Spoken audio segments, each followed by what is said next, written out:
Just give me a thumbs up. Fantastic. All right. Lots of questions that are sort of been popping up over the last week or two, and I've got quite a few questions in the queue that people have emailed me, and I'll address those as we go along. But I think when we look at the world today, there's a couple of different things that are worth considering. Um, One is what's going on with the Trump administration, and what exactly are they doing? The second is, are we going to see an end to the war in Ukraine?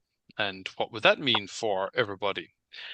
And the third, I think, is, are we going to see a recovery in China? And what's been going on there in terms of their uh, sudden jump ahead in artificial intelligence at a much reduced cost, and then the competition that we're going to see in advanced driver assist technology, where BYD is giving it away for free. Now, those are really two very significant, I think, events that are rather important. So that's why I thought I would stick with the name of this presentation being, is this time the real deal for a China recovery? But also, I thought that this picture of the dawn over Mount Everest really was rather inspiring because it looks like the peaks of the mountains are golden. And of course, this has also been a really significant move in gold we've seen over the last several weeks. So I think there's plenty of things to pay attention to right now. And when we think about China and the potential for a recovery, I think there are a couple of different things. There's going to be technological, there's the property market, and then there's the whole question around the currency and what it means for gold. So let's maybe move along here. I really think that there are two. Uh, let me let me see if I can do that. I think there are two big pieces to the whole question around the Trump administration. So, on the one hand, President Trump, he thrives in chaos. So, he's injecting uncertainty into everything. And the number one priority, though, of the US government is they have to pass the omnibus tax and spending bill. Labour, for example, wants to remove nearly all fossil If, fuel by 2030. But reform have actually if been not if necessarily you can reform silence yourself, it'd be great. Thank you. Um, who basically said climate change is, and I can't repeat the word on your show, Ian, but I think that has been what. Give us all a Can laugh. whoever has got their microphone on, can you please silence yourself, please? So, although actually we haven't seen that many policies from reform, in fact, we've seen very, very few policies from reform, I do So feel like this is let me see, perhaps who is that? but it's I'm just going still to see if I fundamentally can big. silence So, them myself. as deputy leader saying they're going to impose taxes on the renewable energy sector. So And someone has got their now, Ian, hours ago. all right, maybe that's done it. Okay, I apologize. So um they have to pass that omnibus tax and spending bill. Everything else is a sideshow. And all of the stuff around social change, the anti-woke agenda, that is secondary or maybe even tertiary to the immediate need to pass that tax and spending bill. Everything that we're seeing in terms of the Department of Government Efficiency and their ambition to cut 2 trillion out of the budget. I don't think anybody really thinks that that's going to happen, but they're certainly making lots of noises. And the bond market is very happy to have Scott Bessent as the Treasury Secretary. And also, I've seen a lot of people from the bond markets making very positive sounds about the whole idea of the Department of Government Efficiency without actually seeing any of the real results out of it. All of this, though, is window dressing compared to the need to get everybody on the Republican Party on side to try and get this tax and spending bill through Congress. That is by far the most important a piece of or the number one thing on the agenda for the Trump administration. And then we can think about everything else that's going on as well. And I think then if we look globally, well, then we have a rather, uh, I think, a different sort of environment here. Now, when we think about what's going on globally, I think President Trump is very much of the opinion that the USA should stand on its own. And that is uh, going back to a more insular way of thinking. Now, let's think about what was happening in the USA before the Second World War. They were they had really withdrawn from the global arena. And one of the reasons why they were able to turn the tide of the Second World War is because they came in late, and a lot of the resources had been expended already. So then, with capital and fresh manufacturing potential and a fresh army, they were able to turn the tide. And it's very similar to what happened in the First World War. The USA had been quite insular, and it's looking increasingly likely that that is the way that the USA is going now as well. Now, when we think about what happened with the conversation between President Trump and President Putin, what they said was that they would visit each other's countries. And Xi Jinping has also accepted President President Putin's invitation to the anniversary celebrations for the end of the Second World War. Now, I wonder, will President Trump also attend those, and will then the three big power centers in the world, will they decide that they're going to carve up, or that they are going to come to some form of arrangement? It's certainly something that's worth considering. That would certainly be beneficial to Russia. It would be beneficial to China. And then it would save the USA a lot of money. It would put a great deal of pressure on Europe to pay for their own defense. And we've certainly seen quite a bit of that in terms of the price performance for some of the shares over the last 24 hours. Now, when we think about BYD, it's been ranging for 4 years, and it popped on the upside in the early part of this week, and it consolidated a bit over the last few days. Now, when we think about the environment here, there's certainly the potential that we could have some consolidation at the upper side of this range, but BYD is in a very strong position to have a dominant position in the provision of electric vehicles, and particularly versus Tesla. And Tesla obviously has a beneficial position as with Elon Musk in a senior position in the US government, but that has not alleviated the potential for volatility. And since China has most of the manufacturing capacity for batteries, then it makes sense that they will be the leader in the provision of electric vehicles. It's really then down to the rest of us whether we want to actually buy them. Now, when we think about what is China actually going to have a major recovery, a lot of it is going to have to do with the fiscal impulse. And we can see that it tends to be kind of spiky. But we can also see that the beginnings of these spikes are always at the beginning of the year. So it's not so much about whether China will provide additional stimulus. They're doing that. Their deficits continue to expand.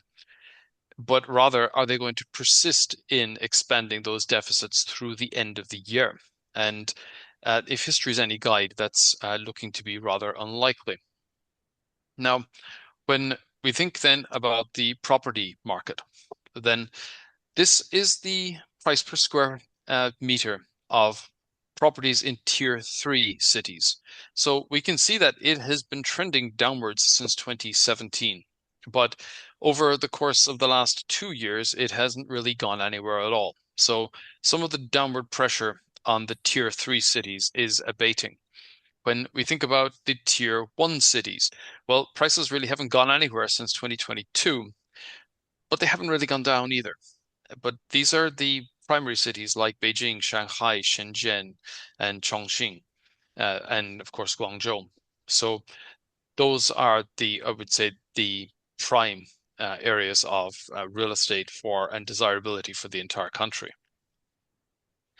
Now, the H-share index does look like it has first step above the base characteristics. It has held a sequence of higher reaction lows since the beginning of 2024, and it is now trading above the 1,000-day moving average. Now, we had some consolidation in here today, and we're in the region of the peak from November. So we could easily see some consolidation, maybe even about a 500-point pullback. But provided it is holding the region of the 200-day moving average, then the chances are that this is looking more like a recovery. But then the broad question is this going to be the same kind of spiky advance that we've seen in the past from Chinese companies, or is this going to be a more slow burn recovery? I think that there's more likely that it's going to be the slow burn type of recovery because they just do not want manias. And that also feeds through into what the response has been to the property decline, that they're not moving in with a lot of additional stimulus. They're providing exactly enough stimulus to ensure that you don't have a crash, but that is not the kind of stimulus that creates a big boom in animal spirits. Now, China Vanke has basically been confirmed as too big to fail. So they have provided additional cash to it. Now, new, let's see, what is it? New Orient isn't and it's not New Orient. It's 17 HK. I'll pull up the share in a moment. But the the debt for that particular company is trending lower, whereas China Vanke has been given a lifeline, and it does look like it is bottoming here. So this probably is the low for one of the largest property developers, but it doesn't mean that other property developers won't be allowed to go to the wall. And Alibaba is popping on the upside. Now, this is a very clearly defined base formation. We're right at the upper side of the base. It is now above the 1,000-day moving average. There is clearly the potential here that we may see some pause at around the 120 area, but it is looking more likely than not that it will pop on the upside. So this is certainly looking to be a bit more encouraging. And it's been out in the cold for a long time, but certainly the Chinese technology sector is looking to be more attractive. Chinese technology companies are really highly competitive relative to what we're seeing from technology everywhere else. It's often been said that one of the most attractive characteristics and the reason that the USA has been so successful in creating these high value technology companies that really break the mold is because it's one of the only places where you can get abundant access to risk capital and not a lot of strings attached. That if you have a startup company and you need $50 million and you've only got a 10% chance of succeeding, you've got a pretty good chance of actually getting it. And you can't do that in Europe, but maybe you can do it in China. There's a sufficiently large number of government resources and private resources and companies that are willing to put money to work inside the Chinese technology sector, that it has the potential to deliver on innovation. And we've seen examples of that just in the last 2 weeks. So if China can do it and the USA can do it, why can't Europe do it? Well, it really is about rules. It's about access to capital and willingness to take risks. And I think it is really also about the fact that Europe has really classically been much more concerned with the debt markets, whereas the tradition in the USA has been more equity based. And we might say that in China it's been property based, but increasingly they are willing to devote risk capital to just building companies out of nothing. And so far it seems to be working. And then we have gold. And the price of gold in renminbi is now at 21,200. So this is a very impressive trend. And the price at 21,000 has just gone up in a very impressive manner. But it was 11,000 and change in 2022. and then it broke above 14,000. So we've seen a 50% advance in gold in the last 18 months for a Chinese investor.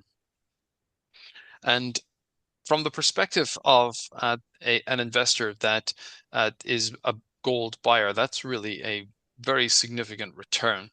And it would have been rather difficult to find that kind of return in the equity markets. The bond markets have also been surging, but gold has been doing better.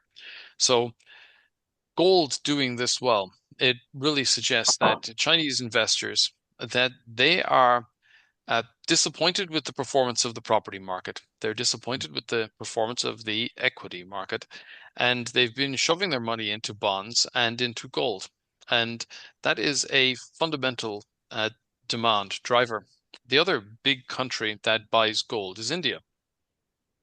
And the price of gold in India is up to 251,000 rupees. So it has now cleared the $250,000 rupee level. And here also we've had just a profoundly large advance. So the pace of the advance is picking up. Now, the pace of the advance for gold is picking up everywhere. And uh, this really helps to emphasize that the primary response of global investors to the uncertainty that is arising from both the political and the economic fronts is to hold something that cannot simply be printed or lent into existence. And that is certainly beneficial for gold. Now, we have really a lot of shenanigans going on right now in the physical markets. And a lot of it has to do with the fact that the delivery criteria for gold in London is not the same as delivery in COMEX. So the gold bars that are migrating from London to the USA have to take a stop off in Switzerland to be recast. And then subsequently they move on to COMEX. And you certainly have a lot of activity going on where investors are simply moving the gold to the USA to ensure that it will never be subject to tariffs. And then also that there's quite a lot of physical demand. And that physical demand is primarily from central banks. It's not so much in the ETF market. The holdings of ETFs are just not going up quick enough to represent a significant reason why uh, the uh, the balances on COMEX are rising so quickly. It really is more about physical demand from central banks. Now, when we think about what happened today with President Trump and his discussions with President Putin, the possibility that a negotiated settlement in Ukraine will take place and that Russia will probably hold on to most of the territory it has gained, and particularly uh, it will have full confirmation that they now own Crimea and it'll have a land bridge to that peninsula. That's certainly a real possibility. But what we've also seen was President Trump saying in very plain language that he doesn't see the USA paying for Europe's defense. So we've seen a material jump in defense shares in Europe. And the primary reason for that is that the USA is becoming more insular. And if they're becoming more insular, it means that every other country has to arm itself. And that is a massive boom for the defense sector. BAE Systems, this chart was only updated through yesterday, but it was up in a dynamic manner today. Rheinmetall was also up in a dynamic manner today. And this is also still quite a steep uptrend because Germany in particular has an awful lot of spending to do to rearm itself. And then Leonardo has a similar chart pattern and it was also up in a dynamic manner today. Then Airbus is right in the region of its peak. This continues to look like an uptrend. So we're certainly seeing the European defense sector is benefiting from the insularity that the US government is uh, taking, as well as the clear need for Europe to rearm. And I think that's a very significant trend. Now, when we think about Rolls-Royce, it's benefiting from the defense trend. It's also benefiting from the fact that we have a lot more planes flying now, and that airlines are putting on more flights. I'm constantly getting emails about the number of new flights that are starting up in DFW, and that just tells us that airlines are getting back to normal. And of course, if they're flying more, it means that those planes need to be serviced more. And that is a massive part of Rolls-Royce's business. They are servicing the engines that they sell. And that was why the share collapsed in 2020. It wasn't so much that companies weren't buying the planes, it was that they weren't servicing them anymore because they weren't flying them. And we've subsequently seen just a massive recovery as a result of the jump in defense spending, the bets on small modular reactors, and that if they are eventually built in the UK, it will be Rolls-Royce doing it. But then additionally, that there's a lot more planes flying. Now, I think we are in an interesting position right now with Diageo. Their sales are not doing well, but Heineken's are. Heineken popped on the upside today. Now, the primary concern with the drinks industry, it's on the one hand that you have governments moving progressively more towards cancer warnings on alcohol. So that is obviously a headwind. But then there's the additional fallout from the GLP-1 medications that people are not having the same desire to consume packaged foods or to drink alcohol. And even there is some evidence that alcoholics are seeing that their need to consume alcohol is reduced under GLP-1s. So that has resulted in a steep decline. But Molson Coors reported earnings today. They were positive. Heineken reported earnings today. It had its biggest single-day rally in history. And then Diageo has been accelerating on the downside. So we're probably close to a bottom. And well, not if you have a 1 month or a 1 year time horizon, but on a 5 year time horizon, there's a good chance that the prices are going to be materially higher later than they are today. I think that it's not like people are going to stop drinking entirely, regardless of what the health issues are. And then let's think about the oil market, because oil prices have been quite volatile. They've been up and down one day over the next. But with the Trump administration being very keen on boosting supply and inflationary pressures holding interest rates higher, then prices are moderating. And but there's still demand out there.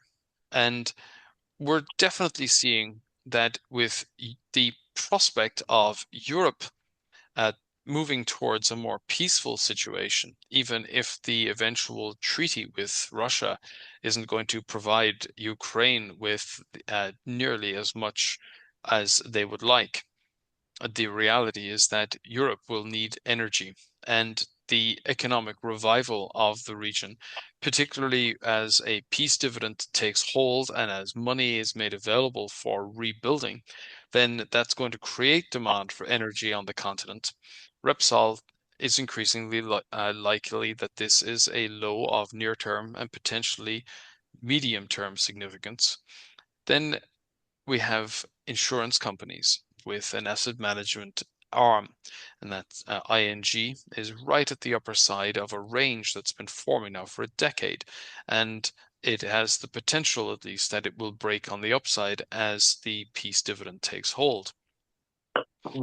And then you have discount airlines for Eastern Europe, and Wizz Air is at a fraction of where its peak was back in 2021, but increasingly showing some evidence that support is coming through. So I generally tend to concentrate on those that are showing base formation characteristics in these broadcasts because I don't see a lot of value in pursuing trends that have been underway for the last 10 years or more because valuations are high. I would rather look at value prospects at this stage in the cycle. And I think Vistry is probably also bottoming here. We're right in the region of the lows from 2020 and also 2022.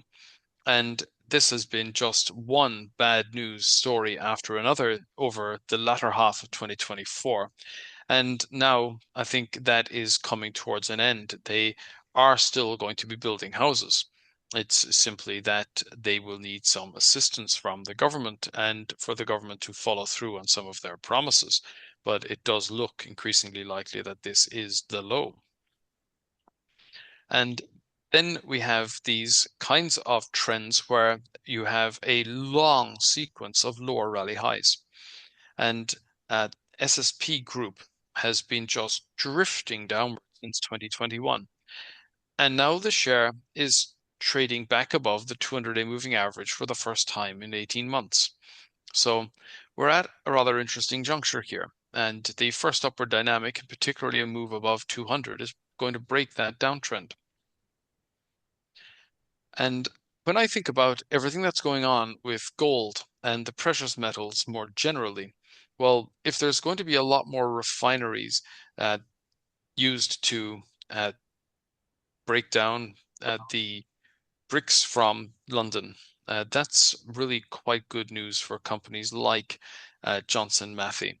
And the share is still below the lows put in late 2023 and only now just beginning to gather some momentum. It hasn't quite yet broken the sequence of lower rally highs, but it's certainly something that is just worth paying attention to.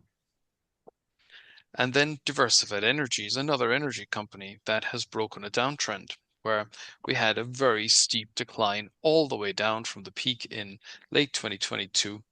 And now it is increasingly looking like it has completed this long process of support building.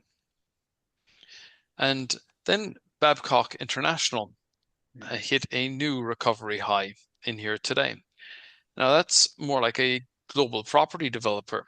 And we have, and this is something that I think we've seen in other cycles, is usually when the largest building in the world or the tallest building in the world is completed, it's usually close to the top of the cycle. And Saudi Arabia is really active in building some of the most impressive mega projects in the world right now. And once they're complete, that is going to have represented a massive draw on concrete and cement and steel from the rest of the world. But also, usually that happens, the completion of those projects is the upper side of the longer term cycle. In between now and then global property prices should be well. Then Spirax Engineering has also broken its downtrend, and now we have a higher high as well as support being found in the region of the lows from late last year.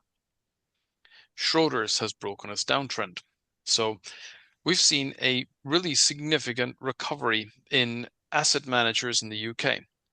And St. James's Place has really been on fire for the last 6 months. So this is very clearly an asset gathering type of environment where a lot of these companies, they had a huge drawdown as a result of the decline in bond prices.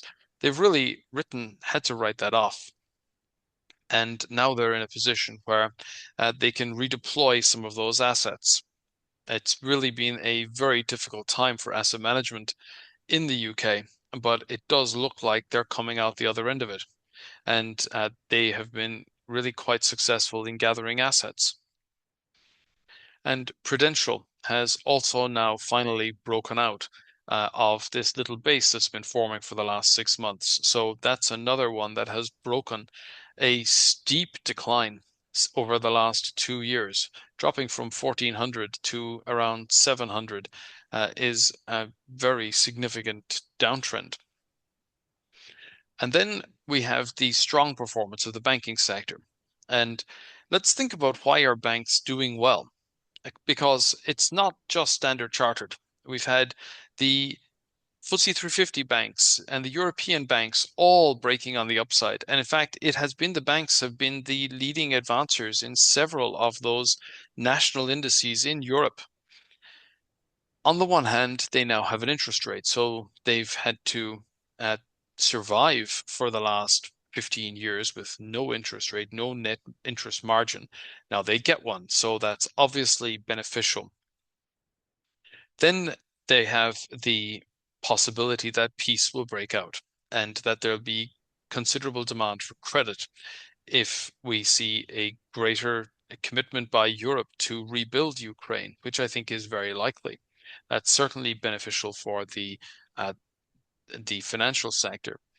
And then, of course, there's the point that property prices in Europe have recovered, and they might be at new all-time highs in several countries, but the bigger picture here is that a lot of the bad debts that were taken on in the European banking sector in 2008, well, that was a long time ago.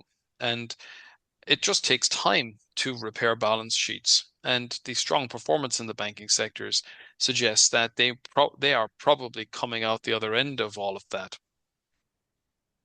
Then Apple, I think, is a bit of a standout. Uh, And there is a question there, why aren't Indian banks participating in the global banking performance? And well, one thing is that Indian banks, and I will put up the once I get through the PowerPoint, I'll put up the Bloomberg and we can look at the Indian banks. But they're not international. It's 100% focused on the Indian market, and the Indian market has been going through a difficult period, not least because you have a new central banker who's devaluing the currency. Now, when we think about Apple, the one defining characteristic I think that will differentiate it from some of the other large companies is that it has not spent its savings on artificial intelligence. We have these massive spending commitments from Microsoft, Amazon, Alphabet, Meta, where they are all spending 80 billion, 70 billion, 65 billion on data centers, on chips, on signing contracts with utilities, and really betting, uh, literally betting their reserves on the possibility that they will be able to have the most attractive artificial intelligence program. Apple's not doing that. Now they are investing modestly in artificial intelligence, but Apple is still a fortress company. Whereas I would argue that Microsoft is not nearly as much of a fortress company as it was 3 years ago. They've spent about half their cash, and they're committing a lot of their free cash flow to building out the artificial intelligence infrastructure. And it may work, but it may not. Apple will be in a position that it can copy what they did in just the same way that DeepSeek did, and do so for a significantly lower price. If they don't want to chase this market, they have certainly got a cheaper way to catch up. Then I do think that it's interesting that tobacco companies have been surging over the last 3 weeks, and drinks companies have been going down. And uh, Philip Morris International has done particularly well because it has really adopted a smoke-free type of business model. So they're really selling more of the uh, e-cigarettes and the nicotine pouches and patches, and that has been rewarded with new highs for the share. Now, the main point, of course, is that tobacco has been vilified by investors, by consumers for a long time because it has been a leading contributor to lung cancer. But it is the combustion of the cigarettes and the inhaling of the smoke is the reason why it contributes to that. Whereas if one were simply using a vape, then you are obviously taking in other chemicals, and there is not nearly the same, but there probably is some kind of danger involved with that. And of course, there are dangers to being addicted to nicotine in the first place, but there are also dangers to being addicted to alcohol. So we might be looking at the cleaning up of the tobacco industry and the dirtying of the reputation for alcohol purveyors. And that pairs trade certainly is being reflected in the performance of the shares right now. Then BP announced yesterday that they are recalibrating their growth strategy, and it was rewarded with a really quite impressive pop on the upside. Now, ExxonMobil went the other way yesterday. They announced that they're going to spend more money on building out their Guyana production, which is one of the newest and most significant discoveries anywhere.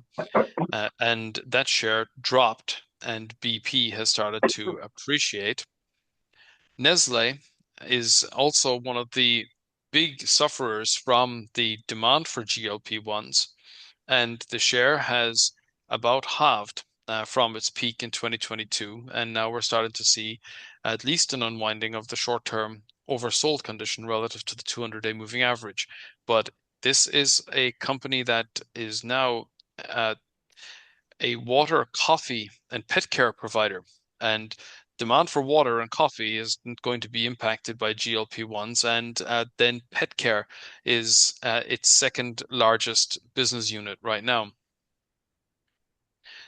Uh, now, there is a question about Bitcoin, and we'll talk about that in a moment. I do want to emphasize, though, that there is very significant upward pressure on some agricultural commodities. Coffee, in particular, is popping on the upside. Now, one thing that we have certainly seen is that US aid and the move that the Trump administration has had on curtailing the kind of spending it has, that is going to have an impact on farm production in the USA because it is US aid buys a lot of that spare capacity and sends it overseas. If they're not going to do that, well, then that's negative for prices because it will keep more of the supply at home. But of course, the USA doesn't produce coffee. It's Brazil does. And a lot of the supply is concentrated in Brazil. And they're just not in a position right now to greatly increase that supply. So the price is still steady here above the $4 area. And this is new all-time high territory. Now, we saw a similar kind of condition with orange juice. And the price went up almost vertically between 2021 and 2024. And that was because there wasn't nearly the ability around the world to increase supply. And there isn't the incentive from the price and the uncertainty that comes with trying to uh, grow groves of orange trees in Florida to significantly increase supply. And a lot of the oranges from uh, California are navel oranges. They're really more for eating rather than juicing. And Australia hasn't had the incentive to grow out its orchards either. So the price just went up and up for consecutive years. Now it's coming down. And this has been a material breakdown.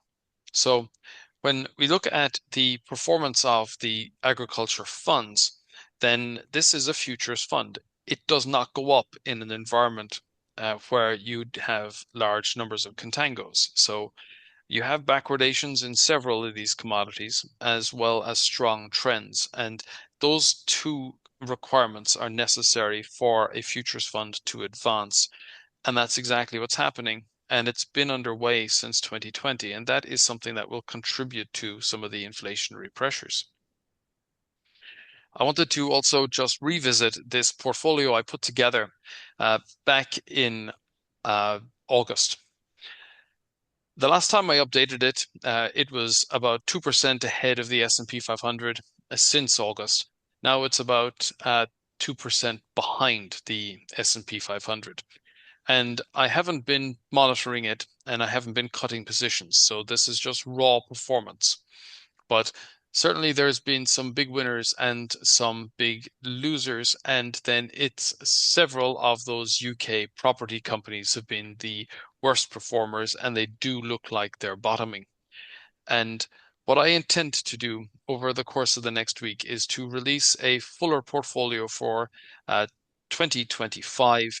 I will monitor it and I will give updates on a long-only portfolio for UK investors once a month. I'll also create a portfolio for US investors and Australian investors, and I'll update each of them once a month in terms of what should be, where stops should be, and new buys, new sells. I think that's certainly something I promised when I combined the services from Fuller Money and from Southbank, and I think that's just something that will be made available to everyone. And then that's the end of the PDA or the PowerPoint. So let's see if I close that and bring up Bloomberg. So why aren't Indian banks doing better? Let me pull this over here.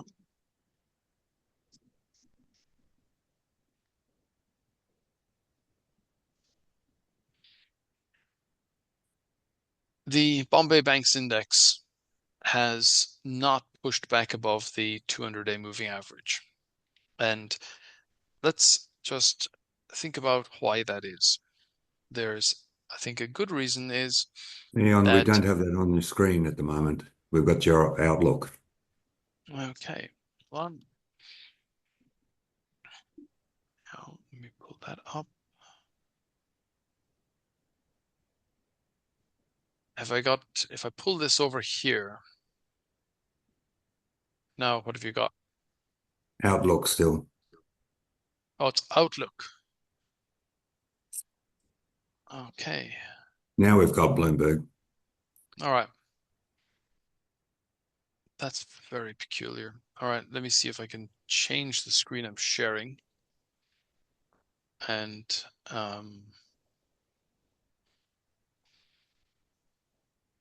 because I'd rather, oh,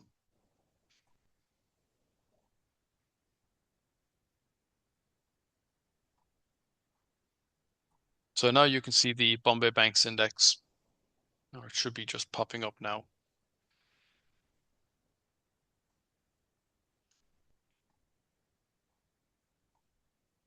Yes, looks like it's loading now. Okay, now.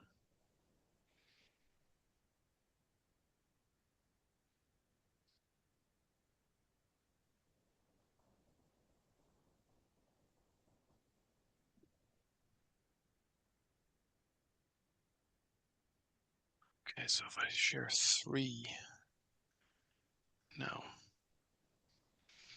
Okay.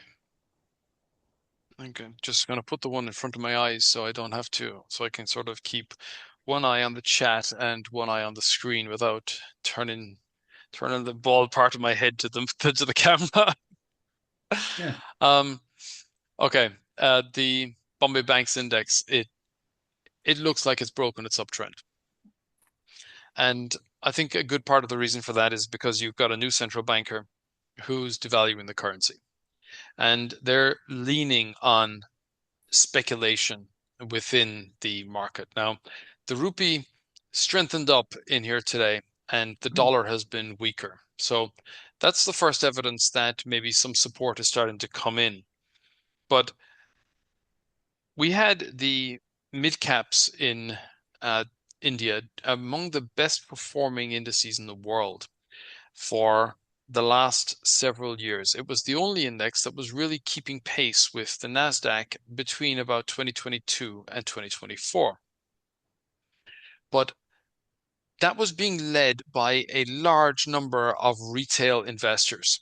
And when you talk about countries like India and China and retail investors and manias, then it just is a profoundly large number of small investors are engaging in hugely leveraged trading.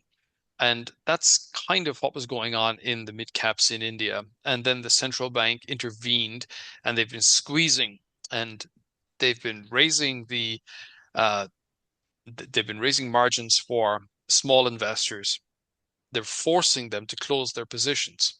So that's all contributing to the decline in the mid caps, and it's contributing to the underperformance in the banking sector. Now, when we look at Axis Bank, that has been one of the darlings of the global investor community. And it came all the way back down to test the region of the 1,000-day moving average. So if it's going to find support, then this is kind of where that should be happening. So we're right in the region of the 1,000 rupee area. So we've definitely got downward pressure in the mid caps, but the rupee is starting to find support. The banking sector more generally is in what I would deem to be a medium-term correction. We're not at a point where India's markets are rolling over, I think, on a secular basis. I think that this is a medium-term correction and that growth is still doing quite well in India, and it is among the best performing economies in the world. But the Modi administration also has to deal with the fact that they're going to have a greater challenge at plotting a route through buying discounted oil from Russia and selling it to the rest of the world and avoiding tariffs. India is probably going to be one of the countries that will be appealing to the Trump administration to avoid some of those tariffs. And Modi is in Washington right now, and that will probably be part of the conversation. Now, let's think about Bitcoin, because we also have a question about that.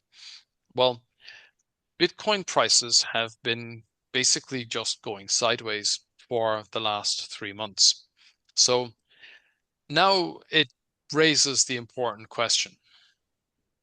Why did they go up in the first place? I think they primarily went up because the investors around the world bet that with the new Trump administration, that he was friendly to crypto, that regulation of crypto would be certainly something that would be easier, or that they would get a friendlier look.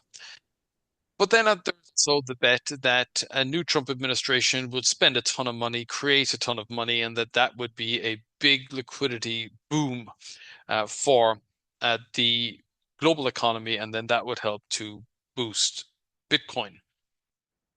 Now, a couple of things that I think are important is that we're in the most cyclically bullish period of time for Bitcoin. That's certainly something that's important. And usually it's the 500 days following the halving that you get the manias in crypto. So when we think about the wider environment, and I do hope that my connection is strong enough here. Now, when we think about crypto, let's think about this one. Ripple has been the kind of the darling of the financial sector, particularly the banks. And the banks were really, I think the banks were doing rather well. I'm going to move my messages over here, and that way it certainly is not going to be. I just want to make sure that in the recording we're not going to have a lot of movement here. Ripple was certainly the darling of the banks as they were looking at how they were going to have a big new blockchain effort. So the share or the price rocketed higher, and now we're getting some consolidation. Let's think about Ethereum. So Ethereum was the darling of the asset managers, and they thought that they would have a really great thing because they could stake it, they'd get a dividend, and the dividend would be paid in Ethereum, and that you would, it doesn't sound at all like a Ponzi scheme or a circular argument, but they were going to be paid in Ethereum. And even though they were going to be paid in Ethereum, the supply is going to contract. And the share, or the price, I should say, is still in the region of its lows. I think one of the biggest challenges for the crypto sector is that it's now large. And in order to have a material jump on the upside, then you need to have a lot of money created. So when we think about the logarithmic scale chart for Bitcoin, well, the big moves were in 2010 through to 14, when the price went from cents to about $1,000. Now the market cap is about 2 trillion. So in order to have a big move on the upside, to go from 100,000 to 200,000, well, that's a market cap jump of 2 trillion. So where's the trillion going to come from? And that is intimately tied to the size of central bank balance sheets. So we've had just a jump in the demand for Bitcoin, but we have not had a jump in global money supply. A lot of the money that's been created over the last several years has been about fiscal support. And that fiscal support has flown out into the hands of consumers. It's been one of the primary reasons why we've had inflation. The bigger trend here of central bank balance sheets, it peaked at 33 trillion in 2022. It's at 25.5 right now, and it's still trending downwards. So we have the size of the Fed's balance sheet and the ECB's balance sheet all contracting. And I think that's a very significant factor, that we have these huge moves where we've had this significant contraction in central bank balance sheets. Not sure that we're going to have a material jump on the upside in Bitcoin until we see one of three potential things happen. It's either that this trend of central bank balance sheets is going to expand again. We're going to have another big fiscal boom, or we're going to have very benign regulation that's announced, which would create Bitcoin as being a mainstay of the financial system. And I'm not sure that that's going to happen. There's a lot of talk about the creation of a sovereign wealth fund for the USA. There's nobody talking about where the money's going to come from to go into it. And maybe they're going to put Bitcoin in the sovereign wealth fund. Maybe they'll take the gold, they'll present value the gold in the USA's reserves and put that into a sovereign wealth fund. That's possible. I don't think it's likely, but it's possible. But I don't really think that they're going to start taking a deficit that's running in excess of 2 trillion and bump it up to 3 trillion in order to build a $1 trillion sovereign wealth fund. I just don't see that as a likely possibility, particularly when you look at the way that the Social Security Administration has been managing the national pension reserves. I just don't see that they're going to do a better job with a sovereign wealth fund, or and even if they were, where's the money going to come from for it?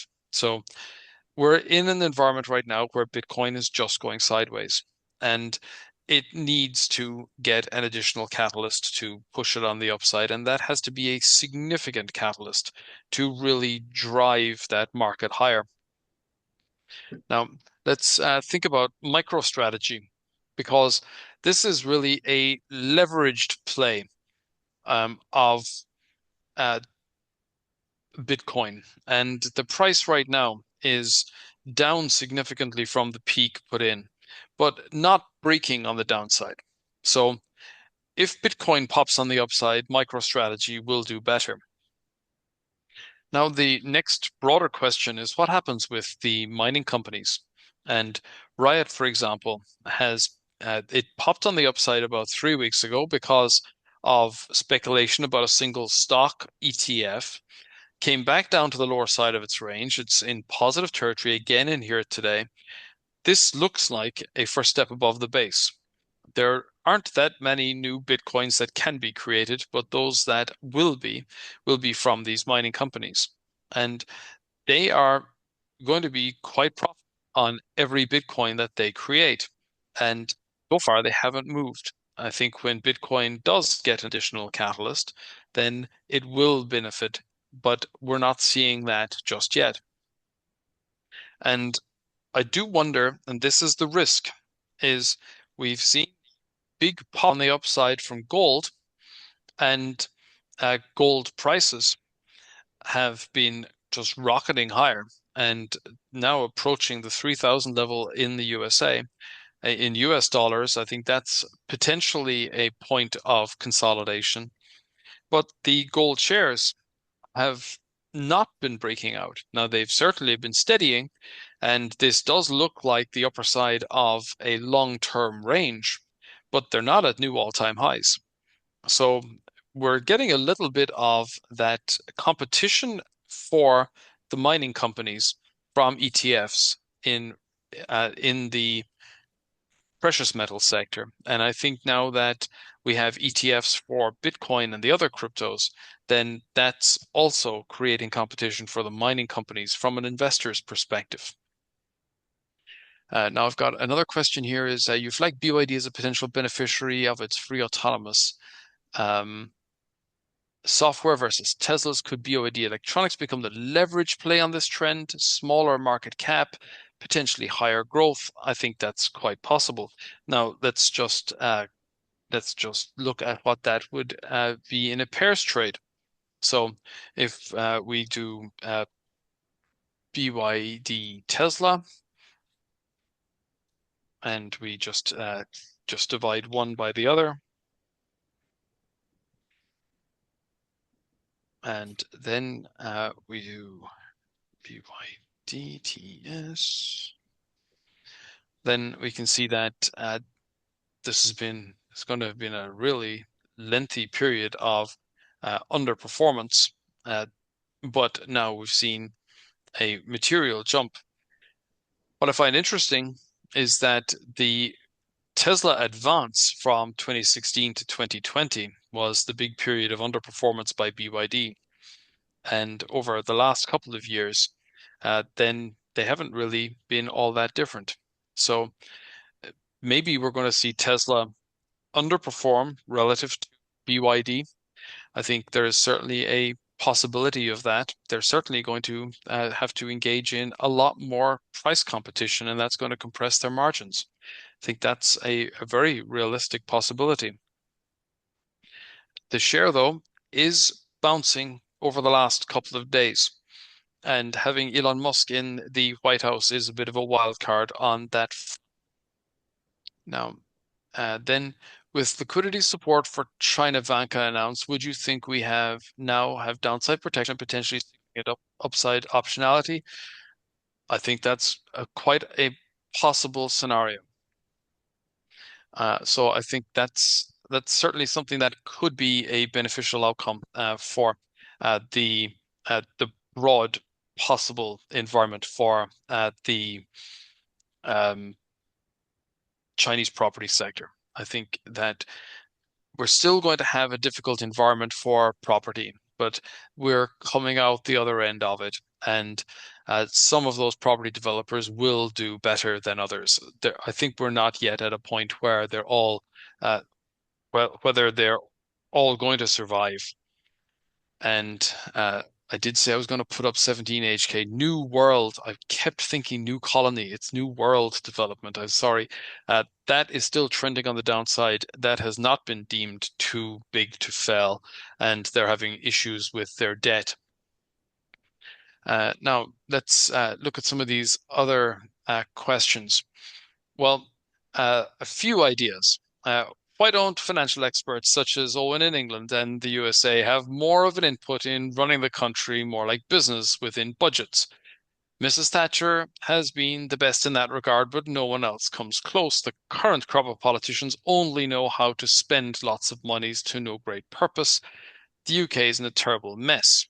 Why isn't Putin dead? If only to save money, it would also show courage and keep Mr. Chinaman under control. The US and UK need to reassert domestic law and order before ordinary people are swamped with crime. I fear for the world.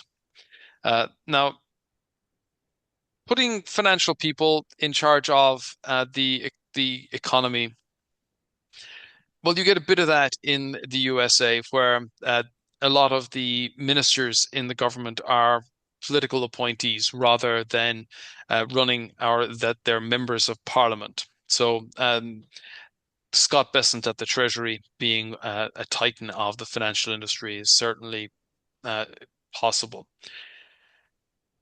There's the downside to that is you also get deregulation and you end up with the financial crisis that happened in 2008. And I don't think you need financial people to run the government. And I do think you need to have elected officials and you need to bring the population along. But the problem is that I really do think it is a symptom of the triumph of moral relativism, that we've given up on absolutes. Nobody's really willing to stand for their principles or to have a principled approach to their life and to public office, and to instill that as an idea for the total population, that there are certain things that need to be done in order to have a productive outcome. And productive outcome is the most important point. And if we can't agree on what that productive outcome is, well, then there should be elections. And coming up with a manifesto that can appeal to people, but also the need that people are going to have to adopt longer working lives, and that pensions were conceived of as being end of life, not kind of for a third of one's life. And that's a kind of discussion that society globally has to have. And I'm not really sure that we're really there yet. And why isn't Putin dead? Well, I think the main reason that Putin is not dead is because Russia has nuclear weapons and would probably use them. That to me at least is the simple answer to that question. And now another question. I understand that gold is generally held as a diversification hedge and that the principal objective is to retain the value of our holdings. But at the same time, we're investors who wish to increase the value of our holdings. Given that position, many people will have increased gold holdings or whatever form in light of the current trends. So when would you realize the value of the winning bets, as it were? Well, I think you have to think about, why do you own gold? Now, if you own gold because you wanted to do well as an investment, we know for certain that in the long trend of gold, and I think it's just worth, from an investor's perspective, putting it up on a long-term logarithmic scale. There are times when it accelerates on the upside, and we are in one of those now. And when this trend has eventually ended, and we can see that there have been times like between about 2000 or 1999 and 2001 and about 2011, where it goes on a 10-year advance. In that time, drawdowns of about 30% were quite possible and did occur, and each of them was a buying opportunity. I would advocate for just an argument of at least stop buying when prices are advancing in a very quick manner. Be willing to take some of the money off the table when the price is accelerating. I would argue that it's not quite accelerating just yet. We still have a sequence of ranges, one above the last, and the price is not pulling away in a very aggressive manner. Even though it's going up and it's going up quick, it's not jumping $100 a day. So when it's starting to jump $100 a day, I would be willing to put in an in-the-money stop on part of a position, take some money off the table, and then look to put that money back into gold when it has had a meaningful pullback. There will be occasions when gold is trading in the region of the 1,000-day moving average, and those are secular buying opportunities. Those are the kinds of times when you can buy gold and forget about it for at least 7 or 8 years. When you're buying it close to 3,000, then you have to at least hold out the possibility that it could drop to 2,600 and still be in an uptrend. Yep. So that's, I think, one of the very significant points about buying at new all-time highs when the price is starting to accelerate. This is a time when leveraged traders they do best because the price is going up quickly, but then it's also a time when having a stop is probably the most advisable. And let's see, do I have another any more questions here? Okay, well, I'm willing to throw it open to the floor to discuss whatever it is you're interested in.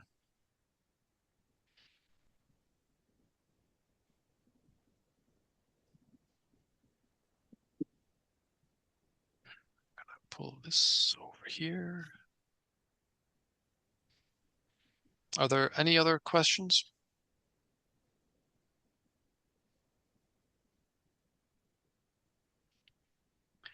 I would say that really the main thing that I think is relevant is we're in a world right now where uh, I think investors are confused because a lot of the cycles that uh, are the lead indicators that generally would have pointed towards problems aren't firing, and that we have longer cycles now. There is a greater interval between when a signal fires and when the uh, result pops up in the market.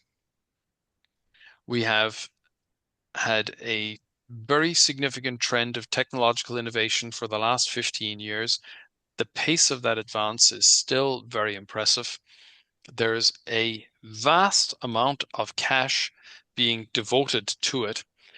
One of the biggest, I think, admonitions for the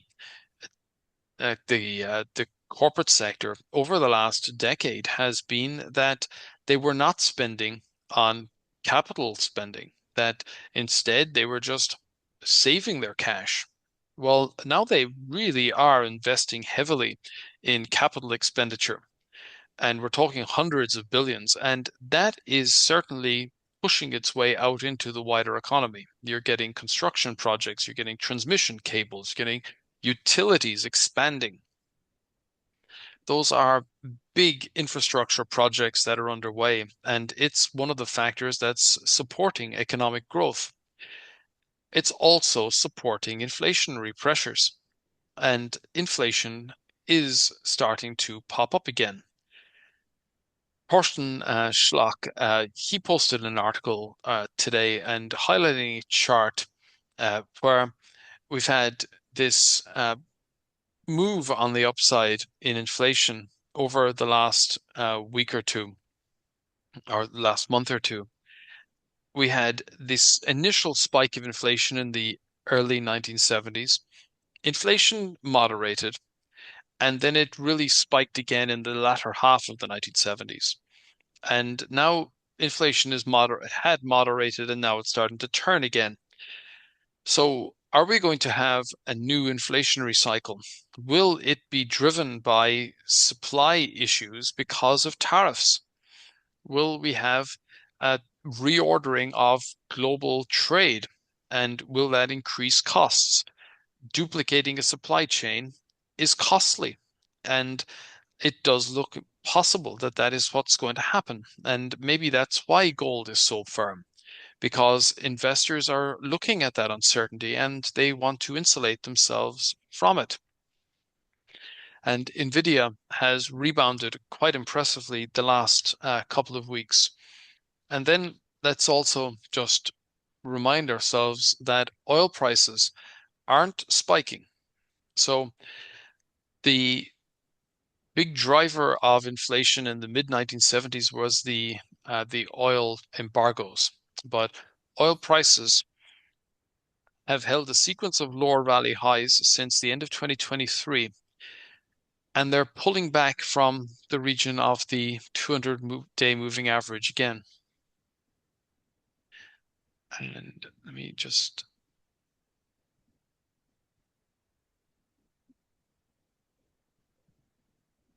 So a couple of other questions have come in. Following on from the calendar session and that would be David Brown, how should one best protect one's portfolio during the expected market fall, please? Well,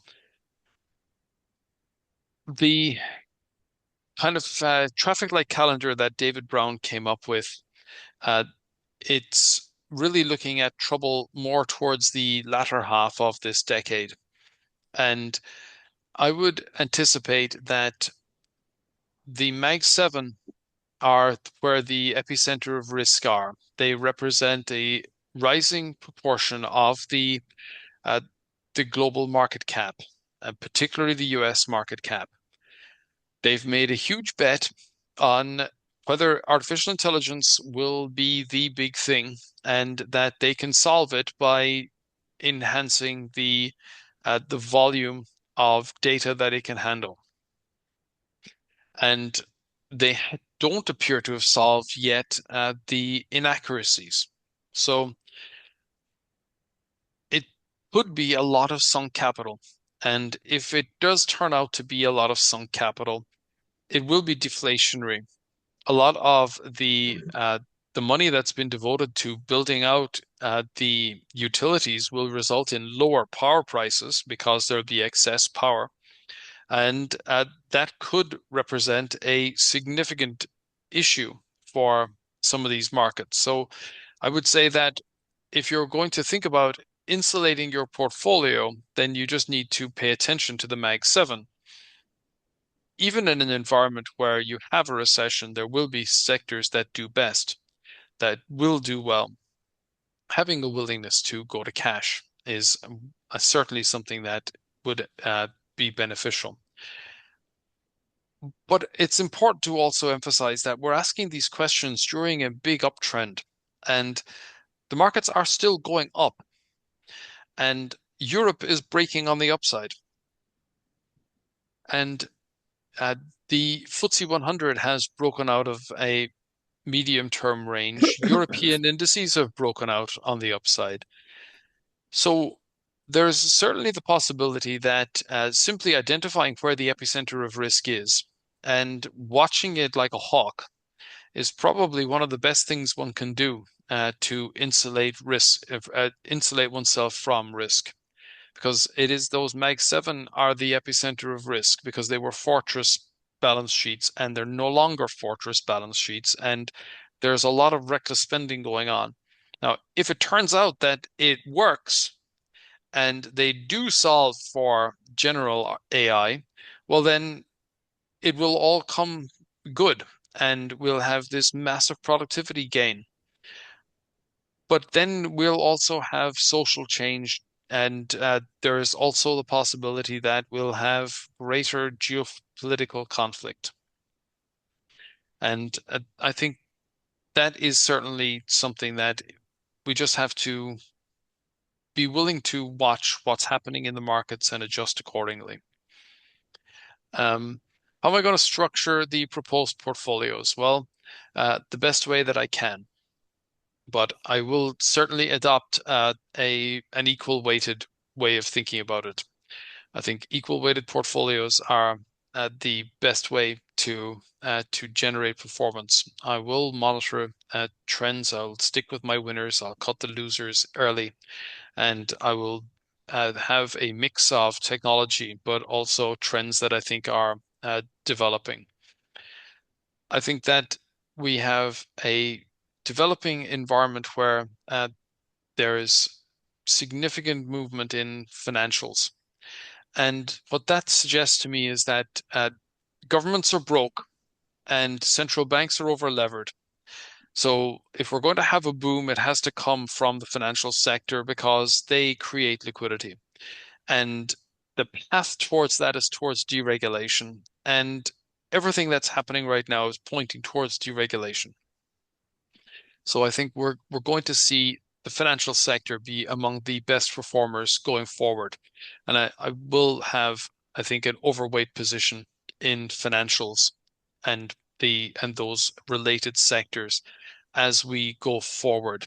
And then I will also be looking more at technology that's consistently trending.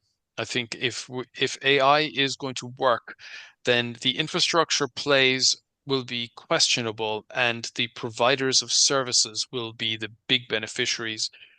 And that's exactly what we saw after the big infrastructure boom in the 1990s, that it was huge amounts of money flowed into building the infrastructure, but it was the service providers were the big beneficiaries, and they are the Mag 7 today. And I suspect that it will be exactly the same with artificial intelligence. Um, do you think Russian sanctions could be lifted, particularly on imports of oil and gas into Europe? Yes. If there's a peace deal, absolutely. I think, in fact, I think Russia would probably make it a condition peace deal, and the removal of sanctions would be part of that. Now, what will Russia have to give up? I think that is the bigger question, but that would certainly be one of the things that they will require. And of course, that would also put downward pressure on oil prices. Um, okay, now, uh, what would make me more bullish on China? If they decide to give a Mario Draghi type speech and said they're pulling out all the stops, that they're going to do whatever it takes, or that they're going to nationalize the property sector, they're going to complete all the projects, and they're going to pursue massive investment in technology, or they're going to become a bit more uh, friendly to the rest of the world, and that tariffs go down, that would also be very beneficial. Is the uranium market outlook still bullish in light of current events? Well, I think it is, as long as they're spending all this money on infrastructure.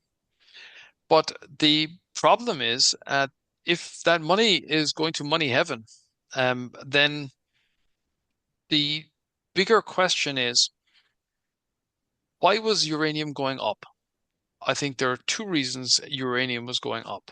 The first is, I would say that it's really uranium investments were going up because the uranium price wasn't really going anywhere.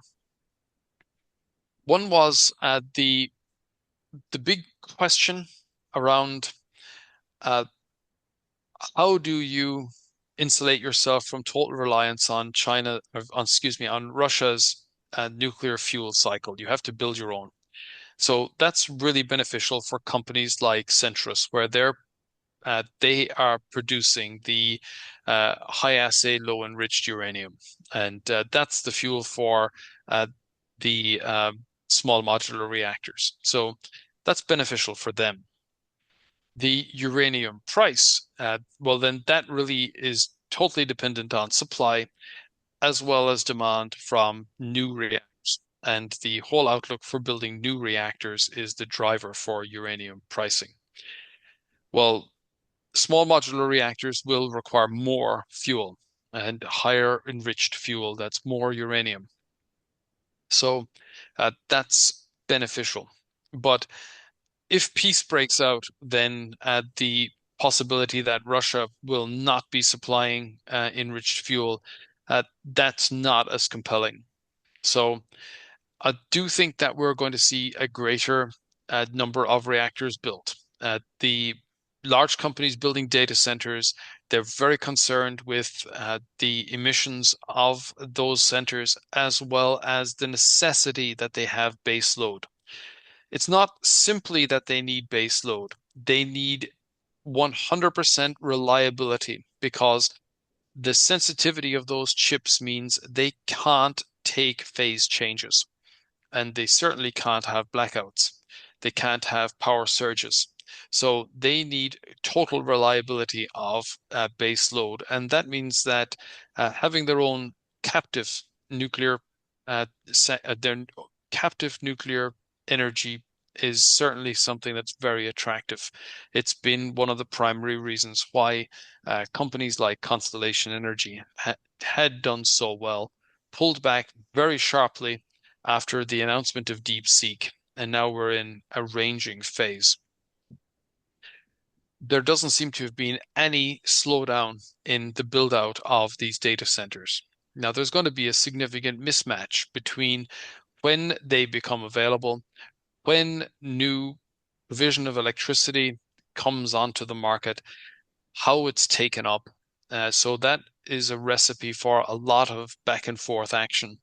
And we have data centers that have been fully built and not connected to the grid today because there just isn't enough electricity. So the big pressure point will be on building out that generating capacity. And that's certainly something that is being, I think, very heavily promoted by lobbyists in Washington and other country and in other capital cities around the world, that there has to be a big build out of generating capacity. And the more generating capacity that's built, the greater the potential is that it will have a deflationary income in future, because the cost of electricity will become both political as well as a necessity for the corporate sector. And now I think that's the end of all the questions. So we're certainly in an interesting environment. And I think that there's plenty of opportunity out there. And the big thing that's puzzled me over the last while has been, why haven't we had a recession? But I think the answer is that there's a ton of money that's being spent by governments. And even if that is moderated, they're going to create a new liquidity boom from the financial sector. And that's certainly something that can sustain these bull markets. Eventually, some of these large companies will roll over. But I think there's enough in the rest of the market that we're going to see other sectors pick up at the baton and run.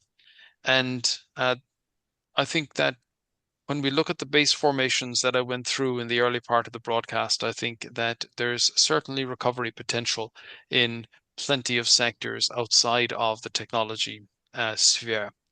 And I think with that, I'll leave you now, and I'll wish all the best to all of you. And thanks for attending.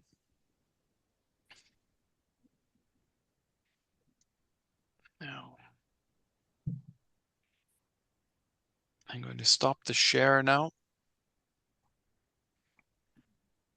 And I'm going to end the broadcast. So thanks very much.